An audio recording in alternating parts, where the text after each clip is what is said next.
enlève le péché du monde. Donc Jean annonce déjà ce que Jésus vient faire. Jésus est l'agneau de Dieu qui enlève le péché du monde. Mais de quelle manière, de quelle façon Jésus va-t-il manifester cela? Comment va-t-il être l'agneau de Dieu qui enlève le péché du monde? Pour cela, bien-aimé, Jésus va devoir être crucifié. Il va devoir être sacrifié. Bien-aimé, c'est ce qu'il dit dans Matthieu 16. Dans Matthieu 16, au verset 21, il est écrit dès ce moment, pendant qu'il était avec ses disciples, après que Pierre ait eu la révélation que Jésus est le Fils de Dieu, du Dieu vivant.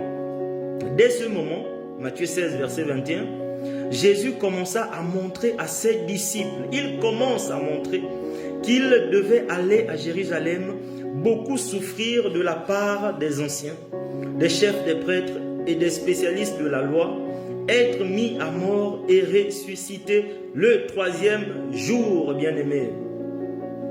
Donc voici ce que Jésus vient faire à son tour. Il est l'agneau de Dieu qui enlève le péché du monde.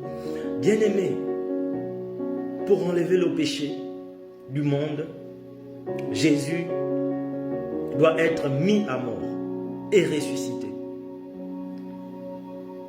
Lui aussi, il vient faire son œuvre. Dans Matthieu 17, à partir du verset 22, Matthieu 17, il est écrit, pendant qu'ils parcouraient la Galilée, Jésus leur dit, le Fils de l'homme doit être livré entre les mains des hommes, ils le feront mourir et le troisième jour, il ressuscitera. Ils furent profondément attristés. Donc Jésus commence à dire, il dit ce qu'il est venu faire, bien-aimé.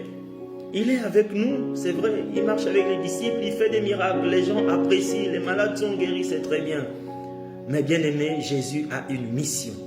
Il vient pour être mis à mort, pour que toi et moi soyons sauvés. Il ne va pas seulement être mis à mort, il dit qu'il va ressusciter, bien-aimé.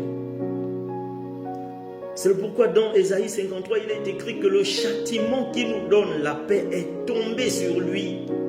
C'est par ses meurtrissures que nous avons été guéris. C'est sur cette croix, dans cette mort-là, que Jésus va connaître